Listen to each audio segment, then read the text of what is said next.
কবরে যেতেই হবে, মুনকার নাকিরের প্রশ্নের জবাব দিতে হবে। উত্তর দিতে পারলে সুখ মিলবে, প্রশ্নের জবাব না দিতে পারলে দুঃখ মিলবে, আযাব মিলবে। হাসরের ময়দানে আমার হাতে আমলনামা দিবে, আর আমার জিন্দেগির সমস্ত কৃতকর্মের হিসাব দিতে হবে। মিজানের পাল্লায় মাপা হবে, আল্লাহ তাআলার মুখোমুখি হইতে হবে, ফুলসিরাত পার হইতে হবে, জান্নাত কিংবা জাহান্নামে যেতে হবে। এই কথাটা যদি আমার দিলে বাস্তবিক অর্থে বুঝে আসতো, দিলে থাকতো, তাহলে আমার জন্য আল্লাহর প্রত্যেকটা হুকুম মানার জন্য এগিয়ে আসা সম্ভব ছিল,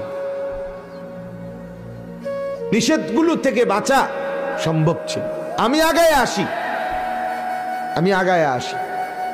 আমি চেষ্টা করে যাই না। আমরা আগের থেকেই নফস, আমাদের শয়তান, আমাদের মনের চাহিদা আমাদেরকে আগের থেকে বুঝাই দিচ্ছে যে তুই কইয়ালা, আমি পারতাম না, এটা বললে শেষ, তুই এটা বলে ফেল। আমি বিড়িখানা ছাড়তে পারতাম না। বাবুরে আমার ঘরের থেকে টেলিভিশন বাইর করা, আমার বউ বাচ্চা জীবনও মানত না। হুজুর আপনি আরো কইলো মানত না, এই তাহলে এটা ওনার ফায়সালা। কথা আমার বুঝছেননি? এবার নিজেই বলতেছে আপনি যদি হুজুর আরো কন কইতাম পারমু বাবুরে, কিন্তু আমি জানি হুজুর শুনতো না। তো তাইলে আপনি তো সিদ্ধান্তই নিয়ে